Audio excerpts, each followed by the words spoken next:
Hebrews chapter 4 verse 3. కాక జగత్పునాది వేయబడినప్పుడే ఆయన కార్యములన్నీ సంపూర్తి అయ్యున్నను. ఈ విశ్రాంతిని గూర్చి నేను కోపముతో ప్రమాణము చేసినట్టు వారు నా విశ్రాంతిలో ప్రవేశింపరు అని ఆయన చెప్పిన మాట అనుసరించి విశ్వాసులమైన మనము ఆ విశ్రాంతిలో ప్రవేశించుచున్నాము.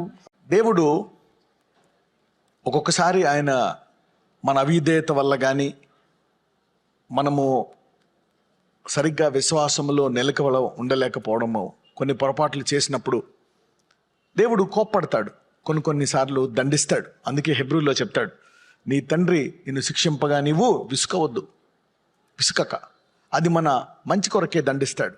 అయితే మరి ఈరోజు మనము దేవుని హృదయాన్ని చూద్దాం. ప్రతిదానికి ఒక విధమైనటువంటి నిరీక్షణ దేవుడిస్తాడు. ఆయన ఏదన్నా ఒక ఇబ్బంది కలుగజేసినా, ఒకవేళ దండించినా నీకు ఒక నిరీక్షణ అనేది పెట్టి తర్వాత మళ్ళీ నిన్ను స్వస్థపరిచి, నిన్ను బలపరిచి అంతకంటే గొప్ప స్థానంలో పెడతాడు. ఇంక నువ్వు అయిపోయింది అనుకొని దేవుణ్ణి విడిచిపెట్టి మాత్రము వెళ్ళకూడదు. ఇక్కడ ఇజ్రాయేలీల మీద ఆయన మరి 40 సంవత్సరములు వాడు ఎడారిలో తిరుగుతున్నప్పుడు ఆయన కోపపడి ఏమంటున్నాడంటే, ఈ విశ్రాంతిని గూర్చిన నేను కోపముతో ప్రమాణం చేసినట్లు వారు నా విశ్రాంతిలో ప్రవేశింపరు. అంటే వాళ్ళు కానాను దేశానికి వెళ్ళరు, ఆ బంగ్లాల్లో ఆ పళ్ళు ఆ విశ్రాంతి ఉండరు, ఈ ఎడారిలోనే వాళ్ళు ఉంటారు అని ఆయన వారి మీద కోప్పడ్డాడు. అంటే ఈ లెక్కన ఒక విధంగా వారికి ఇంక నిరీక్షణ లేదా, వారిలో అంత విశ్వాసము లేదా. 400 సంవత్సరములు మరి తరాలు బానిసగా ఉండే వాళ్ళు అద్భుతాలు నమ్మడానికి మరి కొంచెం టైం పడుతుంది. ప్రతిరోజు అద్భుతం చూస్తున్నా సరే వారిలో విశ్వాసం రాలేదు. ఇప్పుడు నీవు దేవుణ్ణి లోతుగా తెలుసుకోవాలంటే అన్నిటికంటే ముఖ్యంగా ఏం తెలుసుకోవాలో తెలుసా? కృపావాక్యాన్ని తెలుసుకోవాలా. ఏం తెలుసుకోవాలా? The more you know the grace and the love of God, the deeper you know God. ఇప్పుడు లోతుగా వెళ్ళాలంటే ఇక్కడ పౌలు భక్తుడు ఏమంటున్నాడో చూడండి. ముందే రాసేసాడు. ఏమని రాశాడు, ఏమని చెప్తున్నాడు? ఇది కరెక్టే, కానీ దీనికి ముందు ఏముంది? ఆయన ముందు ఏం చేశాడు చూడండి. ఒక మాట అంటాడు, జగత్పునాది వేయబడినప్పుడే ఆయన కార్యములన్నీ, జగత్పునాది వేయక మునిపే ఆయన కార్యములను ముగించాడు.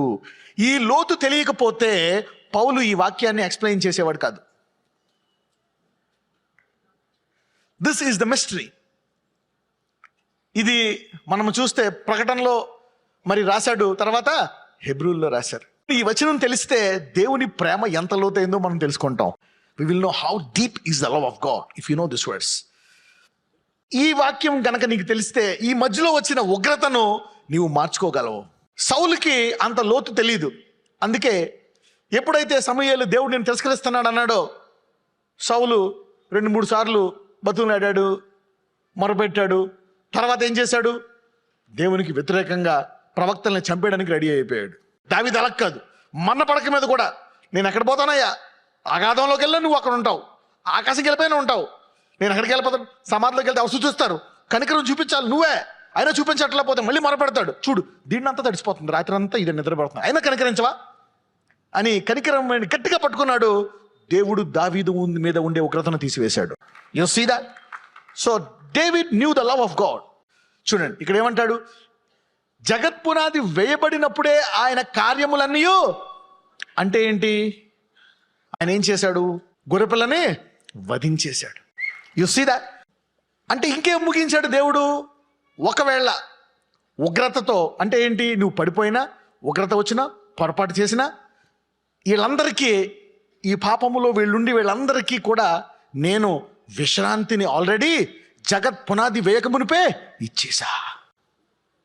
So God created rest first. You see that?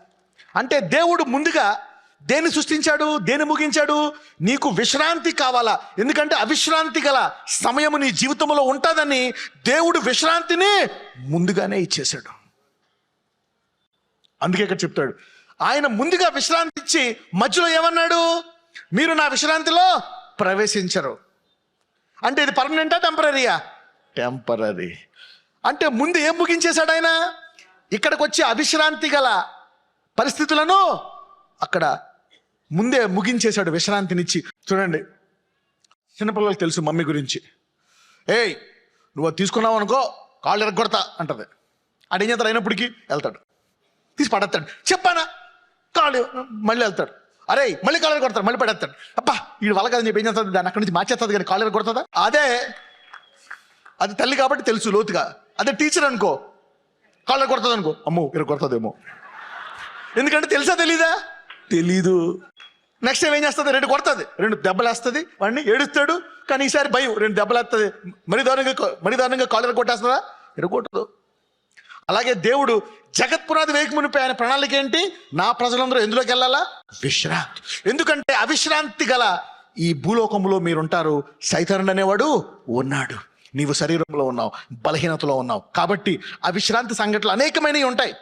కానీ దేవుని గురి ఏంటి? ఫైనల్గా ఎక్కడికి వెళ్ళాలి నువ్వు? విశ్రాంతిలోకి. అందుకే పౌలు భక్తుడు ముందు దాన్ని తెలుసుకొని పరిశుద్ధాత్ముడు ఎలాంటి వాక్యం బోధించాడండి పౌలుకి. You see that the depth of the gospel can only help you know the grace of God. చదవము 4 నుంచి చదువు. మరియు దేవుడు 7వ దినమందు తన కార్యములన్నిటినీ ముగించి విశ్రమించెను అని 7వ దినమును గూర్చి ఆయన ఒక చోట చెప్పి ఉన్నాడు. ఇదిను గాక ఈ చోటుననే వారు నా విశ్రాంతిలో ప్రవేశింపరు అని చెప్పి ఉన్నాడు.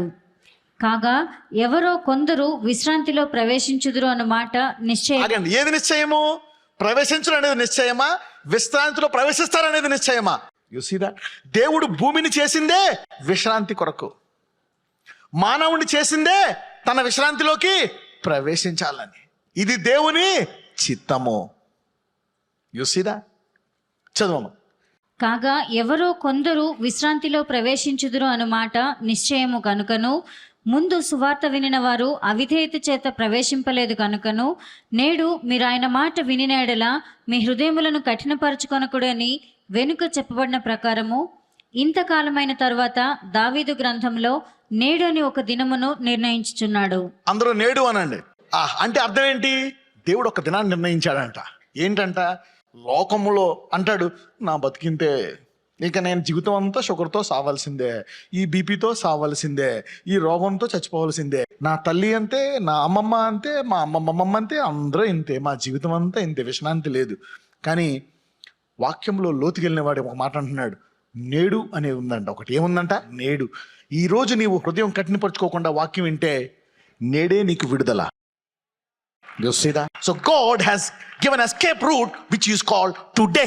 కాబట్టి ఒకవేళ అవిధేయతలో నీకు ప్రస్తుతం శాంతి లేదా, విశ్రాంతి లేదా, కానీ దేవుని చిత్తం ఏంటో తెలుసా? జగత్పునాది వేయక మునిపే యేసును నమ్మిన వారికి విశ్రాంతి కావాలి అని నిర్ణయం చేశాడు దేవుడు.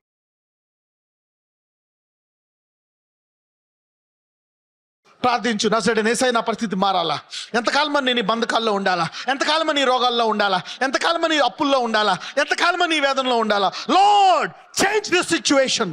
yes, the earth can be changed. Everything connected to earth can be changed. It is bound to time. It is bound to time. Seasons. Bless me, oh Lord. ఆశీర్వదించు నాయన. ఇక మారదనుకున్నాను, కానీ వాక్యం తెలిసిన తర్వాత తెలిసింది ప్రతిదీ మార్చుకోవచ్చు. Everything is subject and bound to time is changed, can be changed. నజరేయుడైన యేసుని మనం ప్రార్థిస్తున్నాము తండ్రి. ఆమేన్.